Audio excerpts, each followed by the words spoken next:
Shalom, selamat malam Bapak Ibu Saudara yang dikasihi Tuhan Yesus Kristus. Selamat kita berjumpa kembali dalam renungan pada malam hari ini, hari Rabu tanggal 5 Agustus 2026. Kiranya saudara semua ada dalam keadaan yang baik, penuh sukacita dan damai sejahtera yang dikerjakan oleh Roh Kudus. Sebelum kita mendengar kebenaran firman Tuhan, mari kita berdoa. Bapa di sorga, Bapa dalam nama Tuhan Yesus Kristus, terima kasih kami bersyukur untuk penyertaan-Mu dan segala berkat kebaikan yang Tuhan sudah limpahkan buat kami sepanjang hari ini. Kembali kami mau mendengarkan kebenaran firman-Mu, urapi kami, Roh Kudus agar kami mengerti, dan dengan sukacita mentaati akan setiap kehendak-Mu. Dalam nama Tuhan Yesus kami berdoa. Haleluya. Amin. Saudara yang dikasih Tuhan, ayat firman Tuhan saat ini terdapat dalam kitab Amsal pasal 3 ayat 11-12. Tertulis demikian. Hai anakku, janganlah engkau menolak didikan Tuhan, dan janganlah engkau bosan akan peringatannya. Karena Tuhan memberi ajaran kepada yang dikasihinya, seperti seorang ayah kepada anak yang disayangi. Saudara yang dikasih Tuhan, anak-anak dari anggota TNI atau polisi di zaman dulu seringkali disebut sebagai anak kolong. Penyebabnya adalah karena mereka biasanya tidur di bawah ranjang yang terbatas jumlahnya di kompleks barak militer.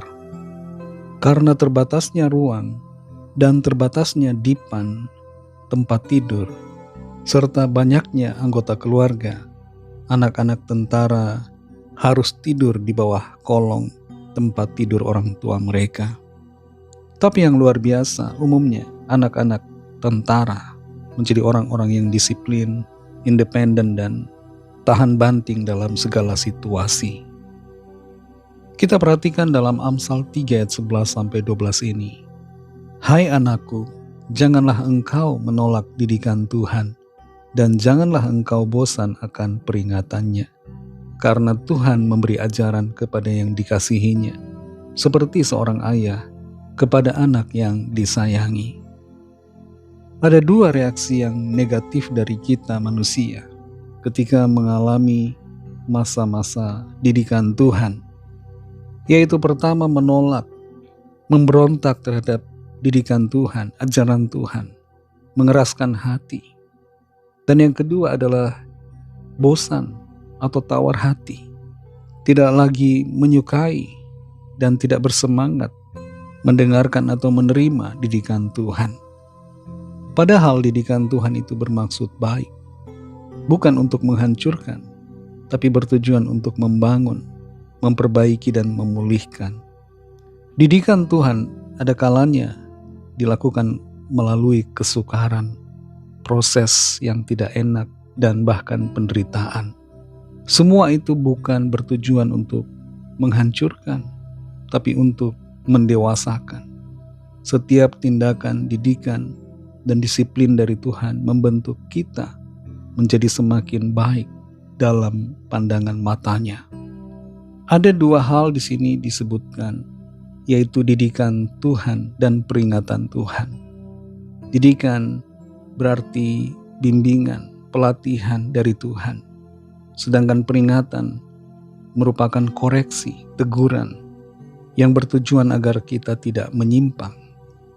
Dalam mengerjakan didikan dan peringatannya, yang Tuhan kehendaki dari kita sebagai respon atau sikap kita, bukan menolaknya, bukan juga menjadi bosan, tapi menerima dan bersemangat dalam menjalani didikan serta proses yang Tuhan kerjakan dalam hidup kita. Di dalam ayat ini dinyatakan Tuhan memberi ajaran kepada yang dikasihinya, seperti seorang ayah kepada anak yang disayangi. Tuhan mendidik bukan sebagai hakim, bukan sebagai eksekutor, tapi mendidik seperti seorang ayah atau orang tua yang mengasihi anak-anaknya. Tanda bahwa kita disayangi Tuhan adalah bahwa Tuhan masih mau mendidik, mendisiplin, dan menegur, bahkan memperingati kita. Kalau kita sudah tidak ditegur oleh Tuhan, kalau Roh Kudus tidak lagi menyadarkan kita, menegur kita akan dosa, justru menjadi tanda bahaya buat kita. Jangan-jangan kita tidak lagi diakui sebagai anak-anaknya. Saudara yang dikasihi Tuhan, ketika kita dididik oleh Tuhan, didisiplin, ditegur melalui kesukaran, melalui proses hidup yang berat, jangan menyimpulkan bahwa Tuhan itu jahat, membenci kita dan meninggalkan kita. Tapi sadari bahwa Tuhan sedang memproses kita. Dan tanyakan juga pada diri kita sendiri, apa yang sedang Tuhan ingin saya ubah dalam kehidupan saya. Miliki hati yang selalu mau diajar oleh Tuhan. Jangan menolak, jangan memberontak, dan jangan menyalahkan Tuhan. Tuhan adalah Bapa kita yang baik, yang mau menuntun kita dalam rencananya yang sempurna. Mari kita berdoa. Terima kasih Tuhan Yesus, kami bersyukur untuk firman-Mu yang sudah kami dengar. Firman-Mu ya Bapa yang menghiburkan, menguatkan, memberikan kami sukacita dan tuntunan. Kalau selama ini kami melangkah dalam arah yang salah, dan Tuhan mendidik kami melalui firman-Mu, kami bersyukur karena kami dituntun ke arah yang benar. Terima kasih untuk setiap proses didikan yang Tuhan kerjakan. Terima kasih untuk setiap teguran dan peringatan Tuhan. Karena kami sadar itu adalah tanda kasih sayang, tanda cinta-Mu atas kami, anak-anak-Mu yang Engkau kasihi. Tuntun kami selalu Roh Kudus untuk kami tidak menjadi bosan, tidak memberontak, tidak menolak akan didikan-Mu ya Bapa. Tapi dengan hati penuh sukacita menerimanya, dan kami berubah ke arah yang Tuhan kehendaki untuk kami tuju. Terima kasih untuk firman-Mu. Berkatilah kami di sepanjang malam hari ini dalam istirahat kami. Lindungi kami dengan kuat kuasa-Mu. Berikan kami tidur nyenyak dan bangunkan besok pagi dengan kekuatan yang baru. Kami membawa setiap pergumulan kami masing-masing, setiap permohonan doa yang disampaikan.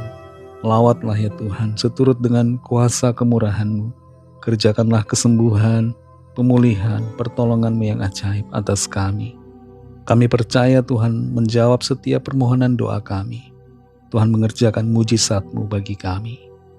Ampuni kami akan dosa kesalahan kami, seperti kami juga mengampuni orang yang bersalah kepada kami, dan pimpin kami jadi sempurna seturut dengan gambaran-Mu yang mulia. Dalam nama Tuhan Yesus Kristus kami sudah berdoa dan mengucap syukur. Haleluya.